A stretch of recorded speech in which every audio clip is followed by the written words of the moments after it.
Welcome to the pod, Jamie. How are you? Yeah, good. Thank you. Yourself? Yeah, good, thanks. Thanks for saving the day and stepping It's in. fine, man. I'm going to jump in straight away Yeah. and ask you a question which I ask all my guests, and it's, what is your earliest memory of alcohol? And it doesn't necessarily have to be like drinking it. It can just be growing up around it, or your earliest memory. You kind of remember it being part of your life.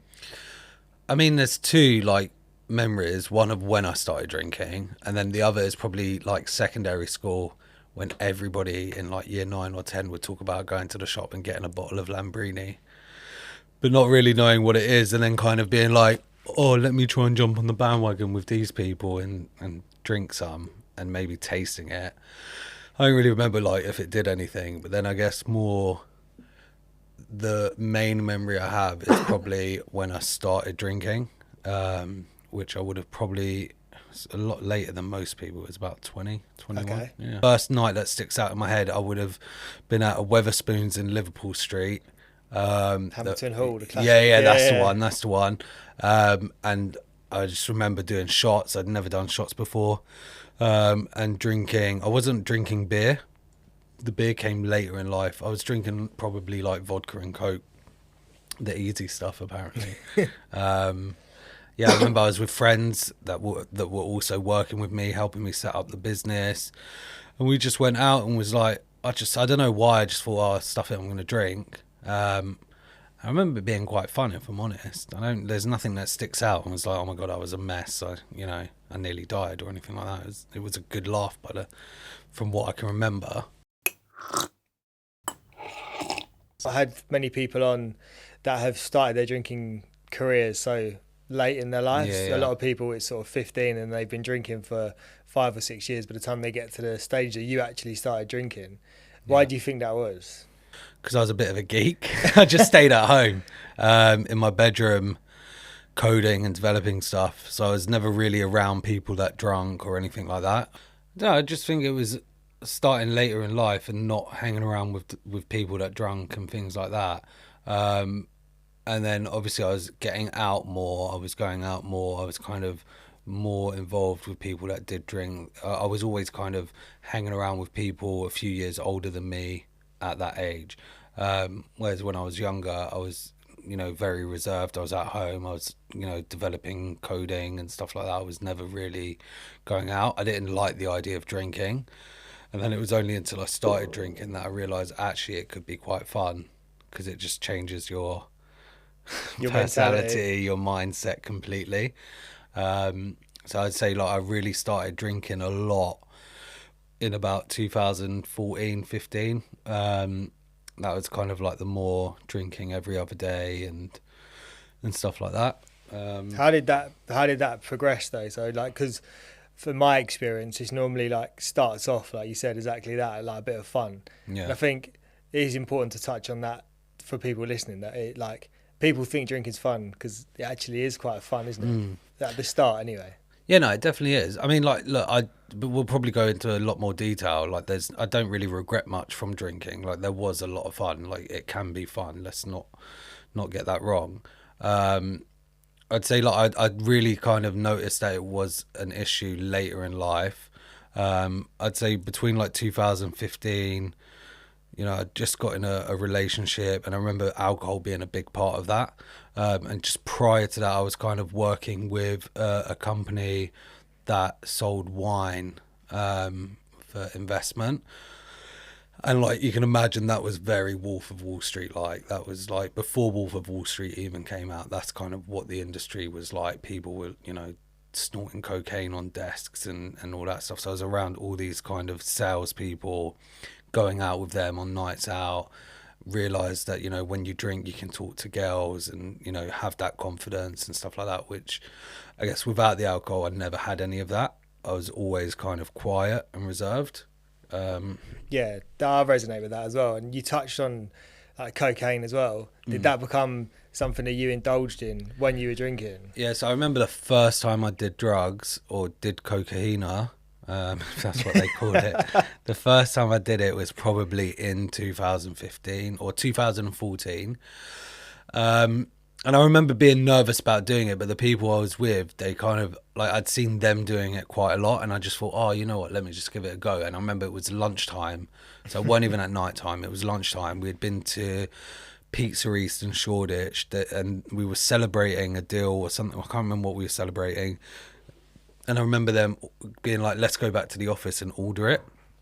And I remember being like a bit like having butterflies about the idea of, oh my God, like I can't believe I'm doing this. And then we went back to the office, they ordered it and it arrived, and I remember just trying it out. And I guess I wouldn't say at the time I got addicted to it. I don't think I've ever been addicted to it. I guess it was more just kind of like here and there I would have it.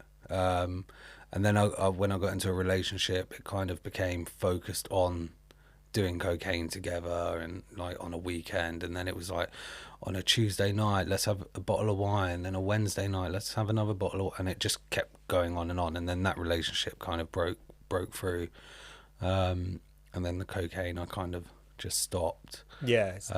Do you think that being in that relationship definitely enhanced like your drinking and your using a bit more than if you hadn't, or do you think you would have just gone down that route regardless because of your personality? Yeah, probably because of my personality I would have. I mean, the relationship wasn't the reason I started doing it. I mean, we both did it with our own friends and stuff, and then it just became a thing that we would do.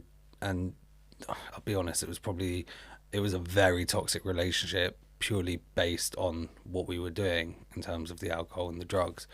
Before it got too regular of drinking and doing drugs, like the relationship was, from what I can remember, a good relationship. Yeah, so you think it had like that, the amount of drinking and using kind of overtook the actual like why you got together in the first place? 100%, 100%. Yeah, without a doubt. And what so take me a little bit further then in your journey after that. So you've now split up with this partner, and why are you bringing her up for? Thanks, man. Yeah, what's her name? I'm not even gonna say it. But you've split up with this partner, and you're now into your next sort of stage of your drinking career or your life. What was next for Jamie? Before I got with my ex-girlfriend, I moved to Dubai to try and get away from alcohol. Got there and realised you can't get away from alcohol there. It's probably worse than being in London. And this was at a time before it was westernised or like fully westernised. And I remember getting there thinking, okay, I'm going to stop drinking. I'm going to be in a Muslim country, get my head down, work on my own projects, don't drink. And the night I landed, I went to staying in a hotel, and they had a bar downstairs. Went downstairs, it was called Rock Bottom. No way. Yeah, and I'm like, hang on. How ironic is that? Yeah, I'm in Dubai, like surely you're not. And this was at the time, I'm sure it was at the time when the guy and woman got arrested for kissing in the back of a taxi. So I was like petrified of like, and then I'm seeing, okay, you can drink in hotels. Got drunk that night, and they were like pouring tequila down. Like there's a photo on my old Facebook where they're like pouring tequila down my throat. And then I ended up drinking in Dubai. That was sort of regular as well, because you're abroad, like you're an expat, that's all you can do is drink. Then I got a girlfriend, moved back to London to be with her. Then we did the cocaine and the drinking, blah blah. Fast forward, then I went back to Dubai because I'd just come out of a relationship. Okay, right. And everybody goes to Dubai to run away from something, from what I've gathered in my history of living in Dubai. So I went to Dubai, carried on drinking, and it was quite messy because it was like I was just trying to hide what I was going through. So I was covering it up with drink. Now I've never been someone that would just drink at home. Like I can't have a beer at home and go to bed. Like if I drink, I have to go out. So for me, it was always a big night out in Dubai. Like every Thursday, Friday, every Friday and Saturday is their weekend there, and they have like a brunch where it's all you can drink, all you can eat. Isn't it where that bottomless brunch started? Oh basically? Yeah, mate, and like it is absolutely mental. Like for 4 or 5 hours, you pay £30. And you can drink as much as you want. And it's not like bottomless, UK bottomless, where it's like, can I have 2 Budweisers? And they're like, oh, drink one, and then I'll give you enough. They like, if you went to the bar and said, can I have 5 sambucas, 2 tequilas, 3 vodkas, they'll give it to you all in one go. Like Yeah, that's mad. it was a mentor. So I did that. I was there for about another year or two. And yeah, I was just drinking all the time. Came back for Christmas, was still drinking, went back after a month. And like all I can remember is just most of my time in Dubai was just partying and drinking. Yeah, that's quite interesting because I didn't even think about that. I assumed the same thing you did the first time you went to Dubai, Yeah, that it wasn't a place that you could drink. yeah. But it just kind of shows that really it doesn't really matter where you are in the world. Not at all, man. And that's the mad thing, is it's so expensive to drink as well. Like, I never had. I went there with a bit of money saved up. I was doing freelance work whilst I was there, building websites and stuff like that. But I would always ensure that my clients paid me on a Thursday night because I knew I'd be going out on a Thursday night. Come Monday, I'd have like no money left. Yeah, And it's yeah. like back to eating scraps. Like It's literally. so funny you say that. Yeah. Because we literally, I work in construction and I started out as a labourer and we used to get paid on a Friday. Yeah, So yeah. we would all basically get paid on a Friday, go straight to the bookies at lunchtime. Most people would do all their wages or they'd win, like one of the two. And then we'd spunk all of our week's money for next week, Friday, Saturday. Sunday, and then Monday morning we'd all come in and be like, has anyone got a fiver for lunch? Yeah, exactly. Yeah, like, please. Yeah. And you start making packed lunches of like bread ice cubes. yeah, ice cubes. Ice cubes in the fucking Tupperware just to try and keep you going. But yeah, so obviously there's been a lot of things that have happened, but you mentioned you come back to England. Yeah, so I mean, this is when I realised that there was an issue of drinking. I remember in the last sort of year of being in Dubai, let's say it was, again, my dates are never correct, but let's say it was 2017 or 18. I remember just waking up and I was just like, I'm not happy. And I started having like weird panic attacks, which I only know about now was what a panic attack is. At the time, I didn't know what a panic attack was. I always thought it was down to being hungover. But I remember just like one night, went out, 3-day bender. I ended up in someone's random house. I never knew who they were. I remember their like it was a girl. She was above age in Dubai. I remember being at her house, met her at a club. Her parents was getting on with me, offering me drinks, and then I don't know what happened, but I just remember them being like, "You need to leave," and I was like, "Why?" And they were like, "Oh, you can't stay. You just have to go." And I don't remember how I got home. Like I just remember that being the last thing, and it became quite regular that it was like, how did I get home last night? How am I alive? Like, how did I get home? You know, I got home and then I just felt so rough. And then I had to move house that next day. And I was in the back of a car and we were driving and I just got these like hot sweats, like lost my vision. And then I thought it was due to the hangover, but it turned out it was a panic attack. And I was off work for like 2 weeks. I couldn't do any work for anyone because I just felt so anxious. And again, at the time, I didn't know what anxiety was, right? I just felt like I'm ill in a house. Like, what do I do? And then I kind of slowed the drinking down a little bit, but then it got heavy again. And then one night, and I genuinely, I don't know if this is true, man. Like, I'd never gotten over my ex. I'd never, at the time, never gotten over her because all I did was drink those worries away, all those problems. And I do not know if this is true, but one of the guys that I knew at the time said that he walked in to the house and I was standing on the balcony, like I'd climbed over the balcony. Fuck. On the 32nd floor, and I was like saying, I just want to die, I just want to die. And then he pulled me over. And I woke up the next day. I genuinely do not know if that is true. I don't know if he just made that up for whatever reason.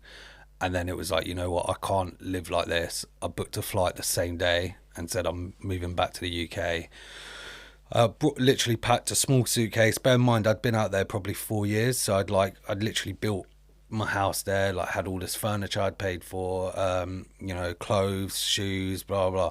And I just left it all, just got on a plane and went home. But the last thing I did, and this was probably the last time I drank, is I got on the plane and I bought, like, I don't know if it was a 24 box of Heinekens that they let me buy in the airport, and I took it on the plane after you got through security, and I'd finished them all by the time I got back to London. And I had Havianas on, and I'd lost a Haviana. And I remember the last thing I did is I asked the person behind me if he wanted a beer, and he looked at me like I was mental. Like after I'd finished 24, I'm probably, are you having a beer? But in my head, I was like, hey man, do you want a beer? Like, Yeah. And I got off the plane missing a Havaiana. Couldn't remember how to get to my parents' house. Called my dad, or my mum had called me and said, what's going on? And I was like, I don't know where I am, blah, blah. And then she somehow got me home. And then after that, I was like, you know what? I can't drink anymore, man. I can't drink. Fucking hell. Yeah. And so that was the last time It wasn't, man. No. I'd given up for like a week, maybe 2 weeks. And then the problem is you get back from Dubai, everybody wants to see you, everybody wants to meet up. And I went out with this girl who I used to have like a huge crush on. Hopefully she won't hear this because I never admitted that. And I went out with her and we ended up drinking like loads of wine. And then this is the worst thing that's ever happened. This was the last night I drank. I ended up in a place, have you heard of the Excel Centre? Yeah. So I'd basically bought a new laptop, went and met her. We were drinking in Canary Wharf, in Wetherspoons, and some other bar, I think it was called Rum and Sugar or something. And then I don't know how we separated, but I woke up in the Excel Centre and I have no clue how I got there. Fucking right? hell. And I had no bag with me, and I'd woken up in like a security office. Like there was all like these walkie-talkies and high-vis jackets, and I had no bag with me. I was still drunk, but I'm like, where the fuck, like, have I been kidnapped? Like, what am I doing? And then I just started walking around the Excel Centre, had no sense of time. My phone was dead. And then I found, like, after maybe about 3 hours, I'd like seen all these like rooms. Like there was like catering rooms, there was like these exhibition rooms, there must have been like a university party, there was like a double-decker bus parked in one of the exhibition rooms, so I like went on it, like, but I'm like having fun in my head as well as being confused. And then I stole all these like fucking, there were like all these like ID cards for university students. Like I don't know why I took them. And then I found like these police officers, or not police officers, they were security that worked at Excel Centre. And I was like, oh, how do I get home? And I like tried to explain to them, like, I don't know how I've ended up here. And they were like, you're definitely on something, like you need to leave. So I left, and because I had no phone, I couldn't get home. Like I genuinely did not know how to get home. And then I walked around to the DLR station, I think it was Custom House, and I saw my bag at a bus stop. And I was like, hang on, that's my bag. Opened it up, laptop's in there. And then I managed to get a taxi driving past, convince him to take me to my parents. And then my mum paid for the taxi fare. Fucking hell. And then went to bed. And I just, after that, I felt so ill. And then I was like, no, I can't really do this anymore. But there was never ever there was never ever a time where I went, I can't do it. Like, this is the definitive date I've given up. When most people that give up alcohol, they know the exact date. I don't know the exact date. I know that's kind of year or the period, but I never intended to like actually give up alcohol. It just became a habit. It was like, I can't do this anymore. Okay, I'm not going to drink this week. I'm not going to drink this week. And then I just got used to not drinking. Yeah. I was going to say, do you think a little bit of that as well is because like the episodes that you were having, do you know what I mean? It wasn't like a memory in your head of how things happen. It's almost like a bit of a blur. Like I have a very definitive point of like, I remember I was kind of like, when I gave up alcohol, I wasn't totally off my head. I'd had like maybe 4 or 5 beers, but it was off the back of like a 2-week bender binge. And I was like, but I was kind of conscious when I did it. But do you think maybe that's why? Or do you think it's almost to do with the trauma, but like blocking out? Probably the trauma, man. Like, it's so difficult, and that's the one thing I do hate about it, is that I don't have a definitive date. Because it's like, if I tell someone I'm sober, I say I'm 5 years sober. I've probably been saying that for 10 years. I'm 5 years sober. Like, I don't have a definitive date, so that's the only sort of downfall to it. But I do think it is because it was a traumatic time. Like, I was going through some dark stuff at the time, so I think I've just blocked it all out, and not really considered when it was that I'd like, or why I was giving up. I just thought, I can't do this anymore. I think that everybody resonate with that feeling of like, because for me personally, I used to say enough was enough like every week. Do you know what I mean? But I was going to ask you, like, do you remember sort of early sobriety? I know you're saying you don't remember the date exactly, but do you remember like how you felt in the first sort of couple of weeks, months? Yeah, man. I think I felt bored, and I think I felt like it's always hard to start going to events and stuff and being like, I'm not going to drink, because everybody, like my personality, I mean, you've known me a little while, seeing me here and stuff. I'm quite out there, you know, I'm a bit entertaining, I'm a bit entertaining, Yeah. comical, that sort of thing. Like I have to be the center of attention sort of thing. That's my personality. So it was hard to go to these places because everybody wants you to drink. Because I wasn't a bad drunk. I was a fun drunk. Like I'd never really like caused violence or anything like that. I was always a good laugh to be around. So people would be like, "Oh, just drink, just drink." And I remember that being really tough at first. Like I would go and then I'd leave after like 20 minutes and just pretend that I'm ill or something like, "Oh, I'm not feeling well today." Yeah. How did you get over that challenge? Because like, that's for people Yeah. listening that are in early sobriety, and I resonate with it as well. I remember because I created a character for myself that I had to then live up to. So if Yeah. I didn't drink, all of my friends, like, they wasn't seeing the situations where I was crying in bed, like Yeah, saying, yeah, "I of fucking course. want to kill myself." Yeah, yeah. They just saw me on like a Friday going nuts, having the best Yeah, time. yeah, exactly, yeah. So how did you like get to a point? Because now, like I said, I've only known you as someone who's sober, Yeah, very yeah, of course. outgoing, personable person. Like, how did you get to where you are today? I think I just realised, like, alcohol does nothing but give you depression and fear. Like, we all think that it makes us more confident and stuff like that. Like, personally, I don't think it does. I think it just brings out a side to you that's there already. It just amplifies it, right? So I always thought, like, hang on, like, I can make someone laugh or I can have a good time with someone and I can enjoy myself without alcohol. So why do I need it? Why do I need to go out and have it? You know, and now we can go to a bar tonight and we don't have to get off. We'll probably be the most boring people in the bar, but like I wouldn't feel the need, oh, I've got to go home. Like, do you know what I mean? And I think I'd say practice as well, like going and doing it more and going, okay, right, this time I'm going to go for an hour instead of 20 minutes. If I still say I feel ill, I'll do it after an hour. And then I guess I just got used to it really, and just sort of being around it. Like I still don't, like, even now I'm sober, there's certain people or certain situations I don't like to be in. But then I realised, like, I'm an adult. Like no one's holding me at gunpoint to go to these things. How did you deal, or did you experience any peer pressure? Because you said, you know, like people would asking you not to drink or wanting you to drink. Sorry. Yeah, I did. I would say definitely people will try and pressure you into it, but they're not. I don't think any of my friends were doing it out of spite. They just wanted me to join in and have a good time with them, because I guess for the first, say, 6 months, you are boring. Like, you don't want to get involved, like, especially if you are feeling less confident. Like, you know, I wouldn't want to go and talk to a girl who's drinking loads and I'm just there sober because I just didn't feel confident enough anyway.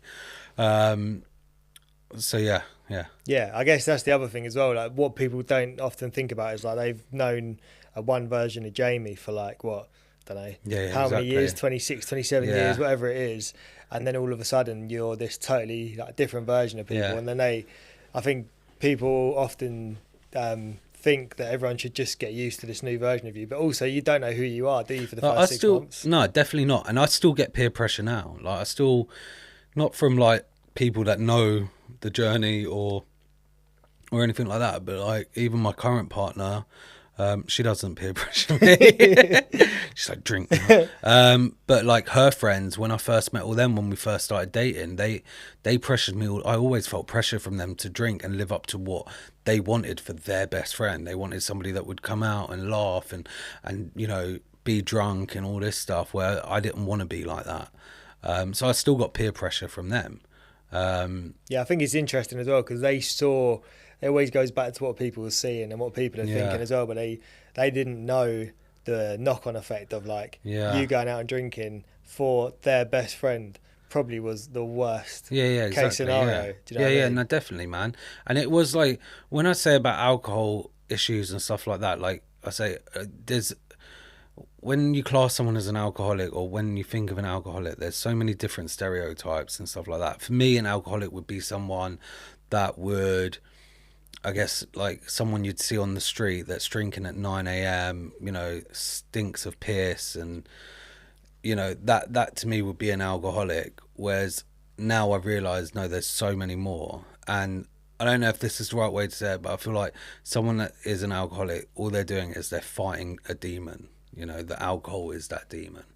Um, so 100%. Because all you're doing really is you're just addicted to changing your state of mind. yeah, You're exactly, addicted to yeah. like changing how you feel. And I think you hit the nail on the head, like with the stereotypes. But the only difference between me and you Yeah, and someone on I'm the better street, looking. yeah, oh yeah, debatable. But the only difference between me, you, and that person on the street is like our pride and our ego. Yeah, exactly, Didn't allow yeah. us to get there.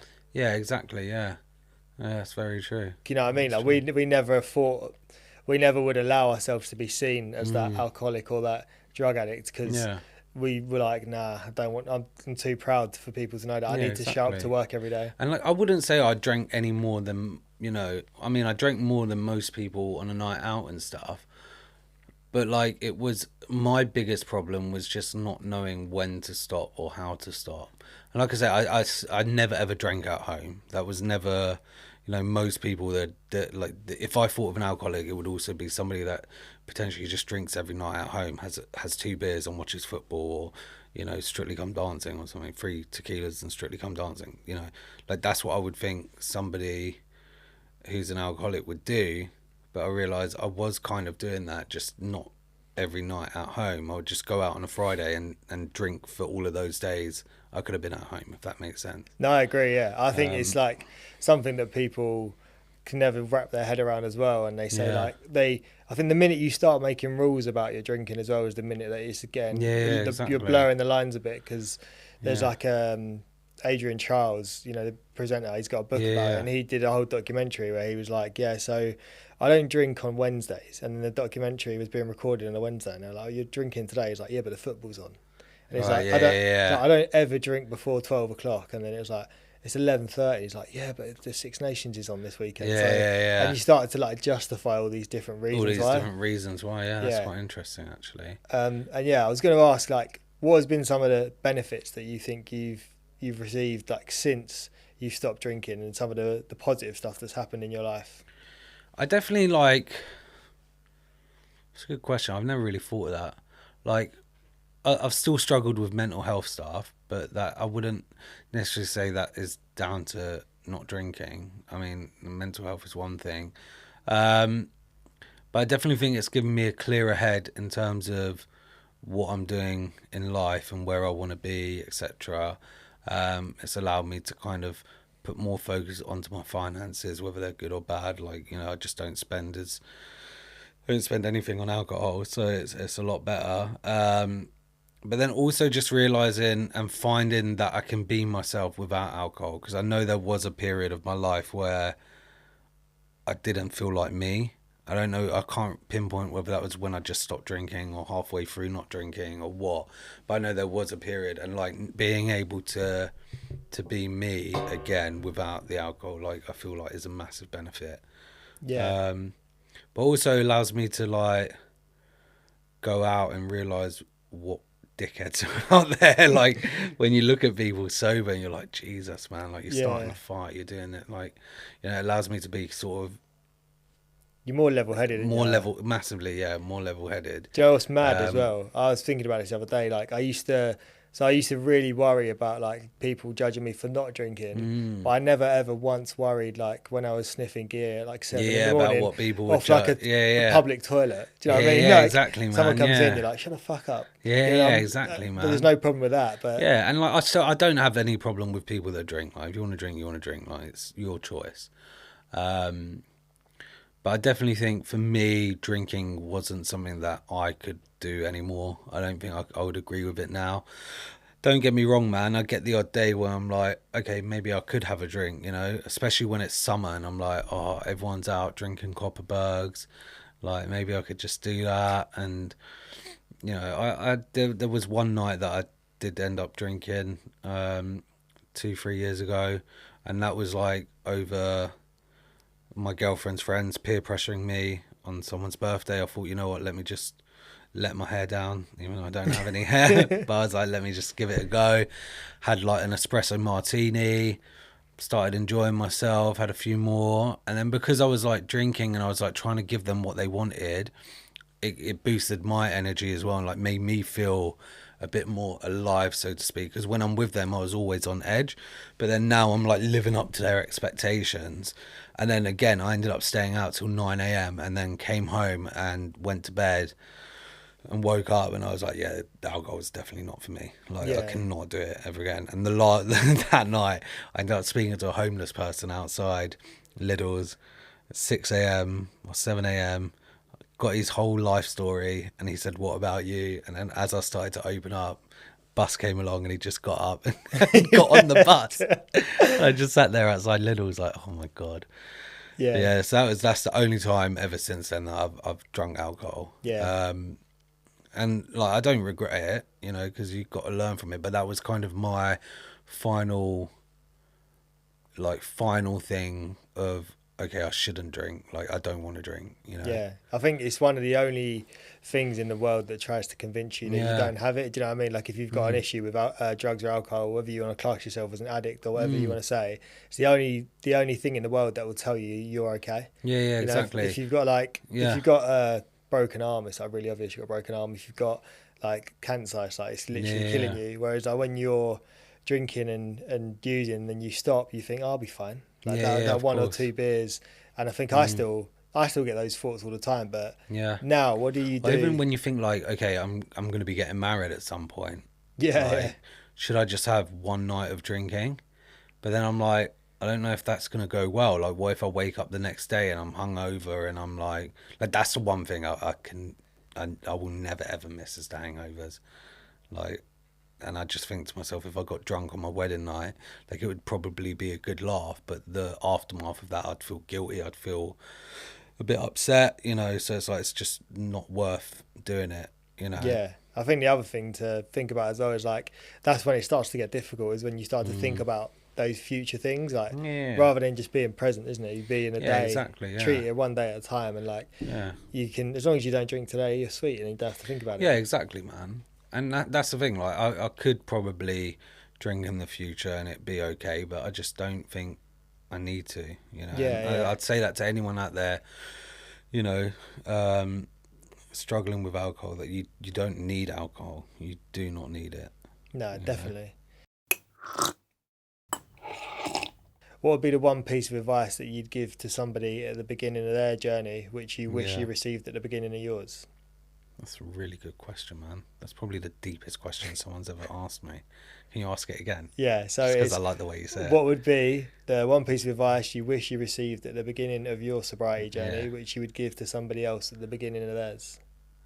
I think to just persevere, man, and just like know that at the end of it you will be okay, and that all the alcohol is really doing is masking what you're thinking. But to really get over that, you need to get rid of the alcohol, if that makes sense. In order for you to be able to put your focus and energy on whatever it is that you're struggling with. But then again, you know, people might be an alcoholic or have issues with alcohol that aren't going through stressful stuff. So I guess, or depressing stuff or anything like that. I'd say to persevere through it and just know that you will be able to have the moment where you're not drinking and still feel a million times better. Like I say, it's hard because people drink for different reasons. My drinking was to cover up emotions and pains. That went on for years and years. I should have really mentioned this earlier, but one of my best friends died, and we had been just before I moved away to Dubai. I know we're pushed for time. Just before I moved away to Dubai, he got hit by a train, and I'd been out with him that night drinking. And he got hit by a train next day, and for years and years I blamed myself that I could have stopped it. I wasn't there when it happened, but I could have stopped it, whatever. And I kept on drinking, and like that was also something I was covering up with the alcohol, you know. And then it was only when I stopped drinking and I kind of had therapy and stuff like that, I realized like all the alcohol was doing was masking it for that moment. It wasn't fixing it. It wasn't changing my thought process forever. It was just doing it in that moment that I was drinking, making me feel better. But then when I wake up tomorrow or in 3 days' time, I'm still going to be thinking the deep dark thoughts about that, you know. Yeah. Whereas like now I'm like, I've been able to have a much clearer mind to get over these dark thoughts or like anything I'm struggling with or going through. Yeah, sorry. Yeah, no, I just went off on a tangent. no, it's great. That's perfect because Yeah. like I think it's like the analogy of putting a plaster on like a gushing cut. Do you Yeah, know what I mean? exactly, like, man. or you hold Exactly, the pressure yeah. down on a cut that's bleeding loads. Yeah. It lasts for a while, but as soon as you let go of it again, and that's all alcohol's doing. Yeah, exactly. What is the what is the single best thing that sobriety's brought you? Then leave it on that note. That's a good question. That's a good question, man. Yeah, one thing. You got to pick one thing, or you can have a top 3 if you like. One thing that it's brought me. Yeah, the best thing. Best thing it's brought me. Probably being closer to people and closer to family, because I'm not out drinking all the time. So bringing me that, like knowing that I can be around my family rather than being out on a night out, because life is super precious. Yeah. I don't know what the term for that would be, but that. Yeah, I guess as you just become more present around your Yeah, family, exactly. yeah. Being more present. Yeah, that's it. Yeah. Yeah, no, I love that, Yeah. mate. Yeah. Yeah. No, thank you for sharing and like No thank worries, you man. for jumping in and being open and honest, because there were some Appreciate that. good topics that we spoke about, which I'm sure are going to help a lot of people. Thank you very much, Nick. No It's worries, my Jamie. podcast virginity over. I've taken done. it. Yeah, you've taken it all, man. Nice. Appreciate it. Should we go to the pub? Yeah, get steaming. That's all right.